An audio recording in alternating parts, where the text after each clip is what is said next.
They found her 5 days later, sitting in the ruins of what used to be an enemy forward operating base. Alone, exhausted, her weapon still clutched in steady hands. The mission had gone wrong. Completely wrong. She was supposed to be extracted 2 days ago. Instead, Elena Reyes had single-handedly destroyed an entire enemy compound and scattered a company of fighters across the desert. Welcome to Quiet Tales Studio, where hidden strength changes everything. Before we begin, tell me, where are you watching this from? And what's the most powerful story of military courage you've ever witnessed? Now, let's uncover what really happened when one operation failure became the enemy's worst nightmare. End mission day. 0600 hours, NTHE Blackhawk's rotors cut through the pre-dawn darkness as it approached the drop zone. Staff Sergeant Elena Reyes checked her gear one final time. M4 carbine, 5 magazines, combat knife, communications equipment, GPS tracker, and enough supplies for a 48-hour reconnaissance mission. 2 minutes out. The crew chief shouted over the engine noise. Elena nodded, her green eyes focused and calm. At 28, she was one of the youngest female commandos in the Special Operations Unit, but her record spoke for itself. 18 successful missions behind enemy lines. Expert marksman. Survival instructor. The kind of soldier other soldiers wanted on their team when things went sideways. This mission was supposed to be routine. Infiltrate enemy territory, gather intelligence on a suspected weapons cache, and extract before dawn the next day. Simple. Clean. By the book. NTHE helicopter flared for landing in a clearing surrounded by rocky hills and sparse vegetation. Desert terrain. Perfect for concealment, but deadly if you got stranded without water. Remember, Reyes. Her commanding officer's voice crackled through her earpiece. Radio check every 6 hours. If we don't hear from you by 0600 tomorrow, we're coming in hot. Elena stepped onto the dusty ground and gave a thumbs up. The Blackhawk lifted off immediately, disappearing into the darkness and leaving her alone in hostile territory. NSHE moved quickly toward her objective, 3 kilometers north through terrain that offered good concealment but limited water sources. The mission brief had been clear. A small enemy outpost, maybe 10 fighters, guarding what intelligence suggested was a significant weapons stockpile. What intelligence hadn't mentioned was the company of enemy soldiers that had moved into the area 2 days earlier. NDAY 10800 hours. Elena first realized something was wrong when she spotted the perimeter guards. Too many of them. Too well positioned. Too professional. From her concealed position on a ridge overlooking the target area, she counted at least 40 enemy fighters, not 10. Heavy weapons positions. Multiple observation posts. Communication arrays that suggested coordination with other units. This wasn't a small outpost. This was a forward operating base. NSHE keyed her radio for the scheduled check-in. Static. She adjusted the frequency and tried again. Nothing. The communications equipment that had worked perfectly during insertion was now dead. Elena felt the familiar tingle of adrenaline mixed with training taking over. Mission parameters had changed. The smart move was to abort, find high ground, and wait for extraction. In BUT, as she studied the enemy position through her binoculars, she saw something that changed everything, in cages, hidden behind the main compound. And inside those cages, the unmistakable shapes of captured soldiers in desert camouflage. NHER, own people. Elena closed her eyes and made a decision that would either save lives or get her killed. She wasn't leaving without those prisoners. NDAY 11200 hours NTHE first rule of special operations. When the mission changes, you adapt or you die. Elena spent 4 hours conducting detailed surveillance, mapping guard rotations, identifying weak points, and developing what military planners would later call the most audacious rescue plan in modern warfare. NTHE enemy base was built around a natural depression in the terrain, providing excellent defensive positions, but also Elena understood it better than most. NSHE identified 3 critical factors. The guards changed shifts every 4 hours with a 10-minute gap in coverage. The ammunition depot was positioned upwind from the main compound, and the prisoners were being held in a location with only 2 guards during daylight hours.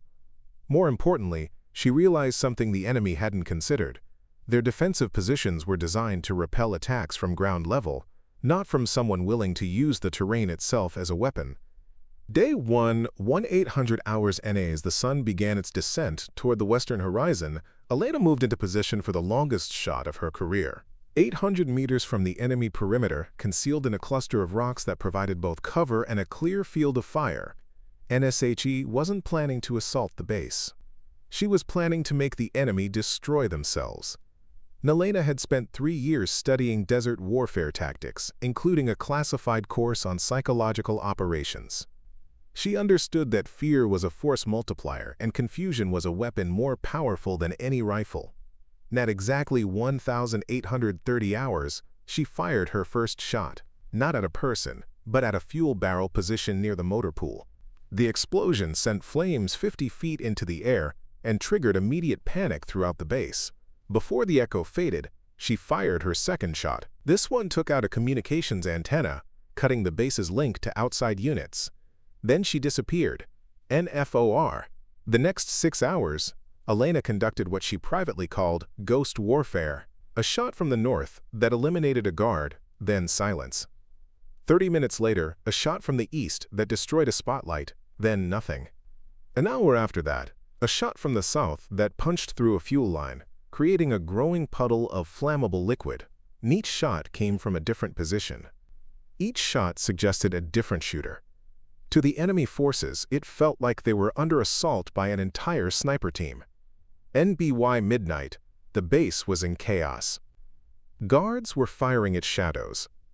Officers were shouting contradictory orders. The disciplined military unit had devolved into a collection of frightened individuals shooting at ghosts.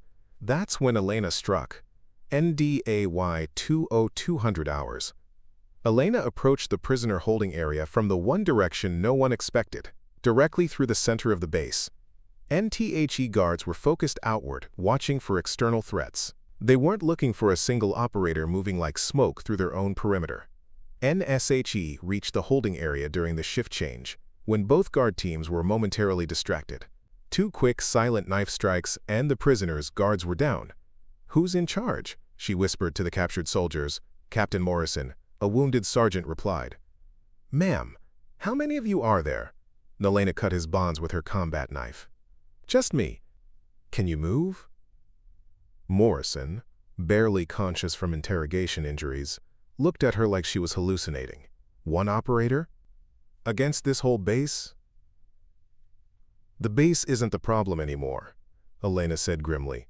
"I turned them against themselves, but we need to move now." NSHE helped the 3 prisoners to their feet, distributed weapons she'd taken from the guards, and led them toward the perimeter. Behind them, the enemy base continued to tear itself apart with panicked gunfire and burning fuel. NBUT, as they reached the outer fence, Elena realized their real problems were just beginning. NDAY 20300 hours NTHE explosion that rocked the ammunition depot lit up the night sky like a miniature sun and could be heard for miles in every direction. Elena hadn't triggered it. That was pure luck, the result of panicked guards firing into the night and hitting something they shouldn't have. NBUT, the secondary explosions that followed, weren't luck. They were the result of 3 years of studying how to turn an enemy's strength against them. And as the base burned behind them, Elena led the rescued prisoners into the desert. Captain Morrison was in bad shape, barely able to walk. The sergeant had a wounded shoulder. The 3rd prisoner, a young specialist, was in shock. And somewhere in the distance, Elena could hear the sound of vehicles. The explosion had attracted attention from other enemy units. They were being hunted. "Ma'am," Morrison gasped as they paused behind a cluster of rocks. "We need extraction." "Radio for pickup." Elena showed him her destroyed communications equipment. "Radio's dead. Extraction was supposed to be tomorrow at 0600, 15 kilometers from here. But that was before everything went sideways." NSHE checked her watch. 0315 hours. 13 hours until extraction, assuming the pickup team was still coming to the original coordinates. "Can we make it?" the sergeant asked. Elena looked at her wounded charges, then at the hostile terrain stretching endlessly around them. No water beyond what they carried, no food, no medical supplies, and enemy forces closing in from multiple directions. "We're not just going to make it," she said quietly. We're going to make them pay for every step they take following us. NDAY 20600 hours. What followed was the most intense game of cat and mouse in modern military history. Elena had learned something during her survival training that wasn't in any manual. The desert wasn't just terrain, it was a weapon. And she was about to demonstrate how to use it. NTHE pursuing enemy forces had vehicles, superior numbers, and better equipment. But they didn't understand the psychology of desert warfare. Elena began by creating false trails, footprints leading in the wrong direction, discarded equipment that suggested the escapees were wounded and desperate. Then she used the terrain itself to channel the pursuit into specific areas. A carefully placed shot disabled the lead vehicle, forcing the others to dismount and continue on foot. Another shot, this one at a water container, created a growing wet spot in the sand that would attract attention and mask the real trail. Most importantly, Elena understood something her pursuers didn't. Fear of the unknown was more powerful than fear of a known enemy. Every 30 minutes, she left evidence of her presence. A spent shell casing placed where it would be found, disturbed sand that suggested recent movement, even graffiti scratched into rocks, messages designed to make the enemy think they were chasing a much larger force. NBY noon, the pursuing unit had spread out across a 5-kilometer area, searching for ghosts while the real quarry moved steadily toward the extraction point. NDAY 21200 hours. Captain Morrison collapsed during the heat of midday, his body finally giving out from the combination of injuries and dehydration. Elena made a decision that went against every tactical manual ever written. NSHE turned around and went hunting. "Stay here," she told the other prisoners, positioning them in whatever shade she could find among the rocks. "Keep Morrison alive. I'll be back." "Ma'am, where are you going?" the sergeant asked. Elena checked her rifle and started back toward their pursuers. To end this, what happened next would be studied in special operations schools for decades afterward. Elena Reyes, alone and outnumbered, turned the hunters into the hunted. NSHE used every technique she'd learned in 3 years of desert warfare training. Camouflage that made her invisible against the rock formations. Movement patterns that left no trail. Shooting positions that offered perfect concealment and multiple escape routes. NBUT, most importantly, she used the enemy's own psychology against them. NTHE, first pursuer she eliminated, was a forward scout, taken silently with her combat knife. She left the body in a position where it would be found, along with a message scratched in the sand. 1 down. NTHE second elimination was a sniper shot from 600 meters, dropping a squad leader and sending his team diving for cover. This time, the message was different. How many of us do you think there are? NBY 1400 hours, the pursuing force had stopped advancing and gone into defensive positions. They were no longer hunting Elena Reyes. They were hiding from her. NDAY 21600 hours. Elena returned to find Captain Morrison conscious and the other prisoners ready to move. The extraction point was still 8 kilometers away, but the immediate pursuit had ended. "Ma'am," Morrison said weakly, "what did you do back there?" Elena helped him to his feet and checked her watch.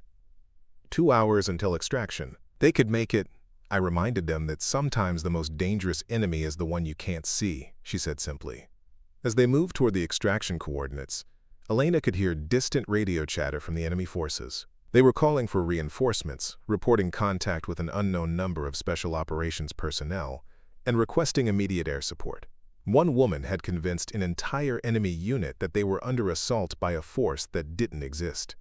Day 21800 hours NTHE Blackhawk appeared on the horizon exactly on schedule, its rotors cutting through the evening air like salvation itself.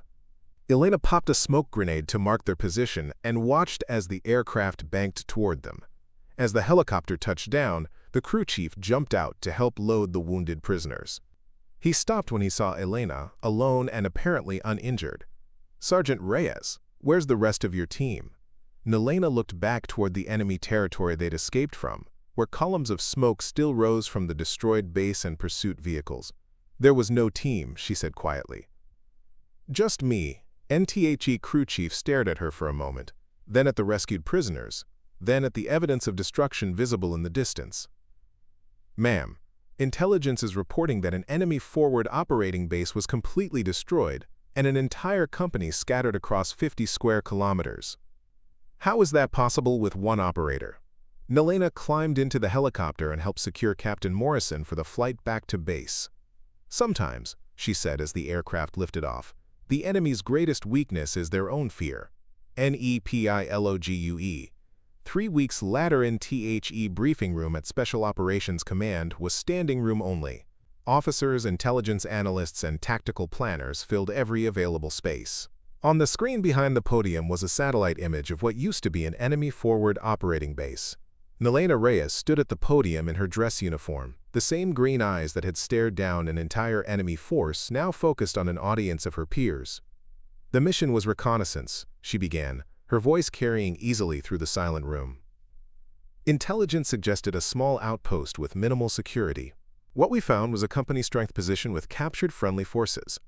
NSHE clicked to the next slide, showing tactical positions and movement patterns. Traditional assault doctrine would have required overwhelming force and significant casualties. Instead, I applied principles of psychological warfare combined with desert survival techniques to turn the enemy's strength against them. A general in the front row raised his hand.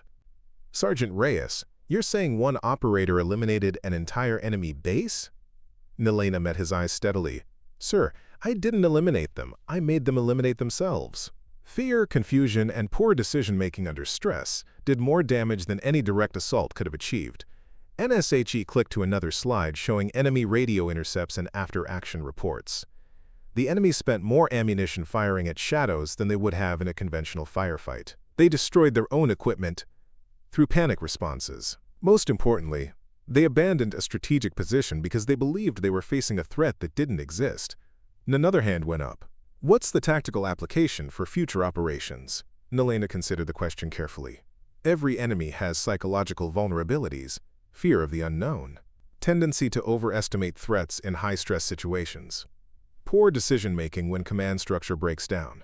Understanding these vulnerabilities is just as important as understanding their weapons and tactics." After the briefing, Elena walked outside into the desert evening. The landscape looked familiar now. Not hostile, but manageable.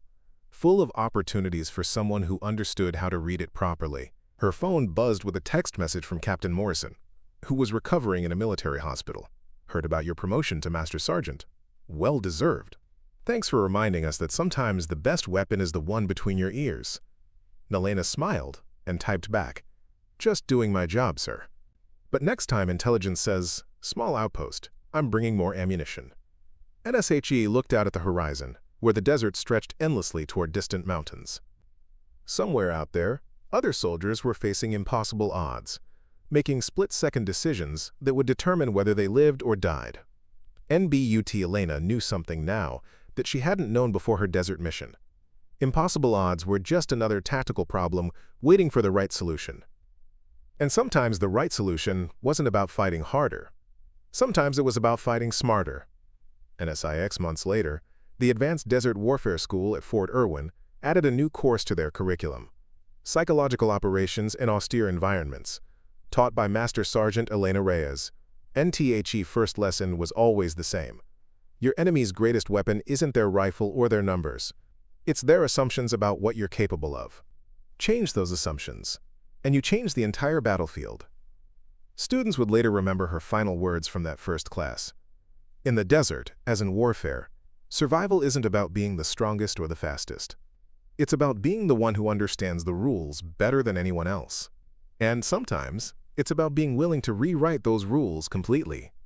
NTHE legend of Elena Reyes would inspire a generation of special operations personnel, but she knew the real victory wasn't in the medals or the recognition. NTHE real victory was in Captain Morrison walking out of that hospital, and 3 prisoners who made it home to their families.